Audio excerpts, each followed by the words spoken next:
Hello student, HSC 26 তোমাদের সুবিধার জন্য আজকে একটি চমৎকার একটি ক্লাস নিয়ে আসলাম। সমাজবিজ্ঞান দ্বিতীয় পত্র। তোমরা যারা সমাজবিজ্ঞানে অনেক প্যারা খাচ্ছ তাদের জন্য মূলত এই ক্লাসটি। সমাজবিজ্ঞানে যারা 10টি অধ্যায় রয়েছে, এই 10টি অধ্যায় যারা কমপ্লিট করে ফেলেছো তাদের তো A+ নিশ্চিত। আর যারা এখনো কমপ্লিট করেনি তাদের জন্য আজকের এই 100% কমন সাজেশন। তো আমাদের সমাজবিজ্ঞানে সম্পূর্ণ মার্ক হলো কত? 100 মার্ক। 100 মার্কের মধ্যে আমাদের দুইটি ভাগে ভাগ করতে হয়। 100 মার্কে সিকিউ আসে, আপনার এমসিকিউ আসে 30, আর এমসিকিউ থেকে 30 আর সিকিউ থেকে 70। সিকিউ থেকে 70, আমাদের এমসিকিউ থেকে 30, সিকিউ থেকে 70। এখন যদি আমরা কিন্তু এমসিকিউ আনসার করতে হলে আমাদের কিন্তু 10টি অধ্যায় পড়তে হবে এমসিকিউ এর জন্য। 10টি অধ্যায় কিন্তু আমাদের পড়তে হবে এমসিকিউ এর জন্য। বাট সিকিউ এর জন্য কি আমাদের 10টি অধ্যায় পড়তে হবে? না, সিকিউ এর জন্য আমাদের 10টি অধ্যায় পড়তে হবে না। তো সিকিউর জন্য কোন কোন অধ্যায় দেবো আমি তোমাদের, সেটি মনোযোগ সহকারে দেখে নিন। সিকিউর জন্য আমাদের প্রথমে রয়েছে কি বাংলাদেশের সমাজবিজ্ঞান চর্চার বিকাশ। এই অধ্যায়টি আমি সিকিউর জন্য দিলাম একটু 2 স্টার দিলাম।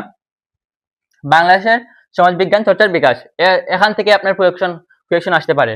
2 নম্বরে রয়েছে বাংলাদেশের সমাজ ও সংস্কৃতি, এখান থেকে কোনো কোয়েকশন আসে না। আমি অনেক বোর্ড খেয়াল করে দেখেছি যে দ্বিতীয় অধ্যায় থেকে কোনো কোয়েকশন আসে না।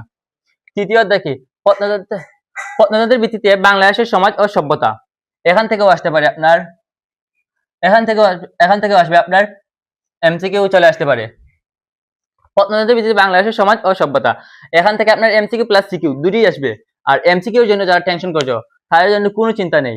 এমসিকিউর জন্য আমরা সম্পূর্ণ 10টি অধ্যায় থেকে কিন্তু আপনাদের জন্য একটি ওয়ানশট ক্লাস নিয়ে আসবো, খুব শীঘ্রই নিয়ে আসবো। ওয়ানশট ক্লাসটি রেডি হচ্ছে। 4 নম্বরে কি হচ্ছে বাংলাদেশের নির্গোষ্ঠী জীবনধারা, এটা হলো মোস্ট একটি ইম্পর্টেন্ট অধ্যায়। এই অধ্যায় যারা যারা পড়েছে তারা কিন্তু বুঝতে পারছে এই অধ্যায়টি কতটুকু জরুরি। তো এই অধ্যায়কে আমি 30 স্টার দিলাম। আমাদের যদি আমরা 1 নম্বর অধ্যায় থেকে ধরলাম একটি সিকিউ, 3 নম্বর থেকে ধরলাম দুটি, 4 নম্বর থেকে ধরলাম দুটি, হলো কয়টি? 5টি। আর আমাদের দুটি লাগে, 60টি এমসিকিউ হতে হলে আমাদের 60টি সিকিউ হতে হলে আমাদের আর মাত্র দুটি অধ্যায় দেওয়ার দরকার। বাংলাদেশের অভ্যন্তরের সামাজিক প্রেক্ষাপট, এটা আমি একটু অপশনাল রাখলাম। এটি থেকে কিছু বোর্ডে আসে, কিছু বোর্ডে আসে না। তো এটাকে আমি একটু অপশনাল 1 স্টার দিলাম। এটি থেকে আসার সম্ভাবনা একটু কম, তবুও পড়ে নেবেন। বাংলাদেশের গ্রামীণ ও শহরের সমাজ, এখান থেকে আসার সম্ভাবনা একটু বেশি। বাংলাদেশের গ্রামীণ ও শহরের সমাজ, আমাদের বাংলাদেশের যে গ্রামগুলো রয়েছে, গ্রামের মানুষগুলো কিভাবে গ্রামের মানুষগুলোর সমাজের জীবনধারা কেমন, বা শহরের মানুষের সমাজের জীবনধারা কেমন, এখান থেকে কোয়েকশন আসে, এটাকে আমি 30 স্টার দিলাম। আর 7 নম্বর রয়েছে বাংলাদেশ বিবাহ ও পরিবার ও জ্ঞাতি সম্পর্ক, এখান থেকেও আসে, এটাকেও আমি 30 স্টার দিলাম। আমাদের কয়টি? আমি এই 6 থেকে ধরলাম একটি, 7 থেকে ধরলাম একটি, এই 7 থেকে একটি না, 7 থেকে ধরলাম দুইটি, 6 থেকে দুইটি, 6 থেকে ধরলাম দুটি, 7 থেকে ধরলাম দুটি। তো আমাদের কয়টি হলো? 8। আমাদের টোটাল কোয়েকশন আসে কয়টি? 11টি। 11-এর মধ্যে আমাদের কয়টি আনসার করতে হবে? 60টি। আমি আপনাদের যারা খুবই অলস মানুষ তাদের জন্য কিন্তু আমি দিয়েছি 7, 6, 7 কিন্তু খুবই ইম্পর্টেন্ট। এরা থেকে দুটি কোয়েকশন আসতে পারে। আর রয়েছে কি 4, এখান থেকে দুটিও আসতে পারে, 3 নম্বর থেকে দুটিও আসতে পারে, বা একটিও আসতে পারে, বেলুনি। তো আমি ধরলাম একটি, ধরলাম এখান থেকে একটি, দুটি, 4 থেকে ধরলাম দুটি, হলো 4টি, এখান থেকে ধরলাম দুটি, 6টি, এখান থেকে ধরলাম দুটোর মধ্যে দুটি থেকে একটিও আসতে পারে, দুটি আসবে বা দুটি থেকে একটিও আসবে।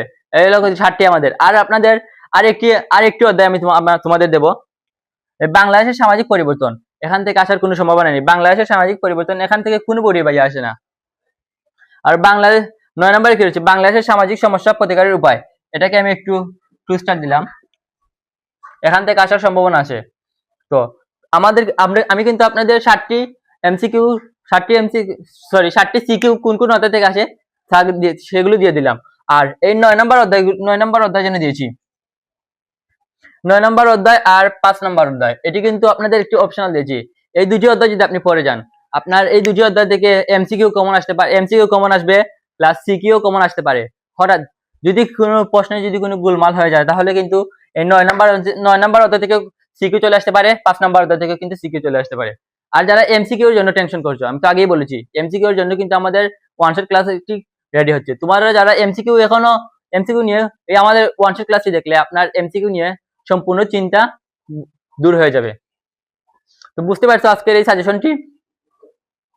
আর ওয়ান শট ক্লাসটি দেখতে আমাদের এলাইট স্পিক একাডেমিতে চোখ রাখুন। এখানেই শেষ।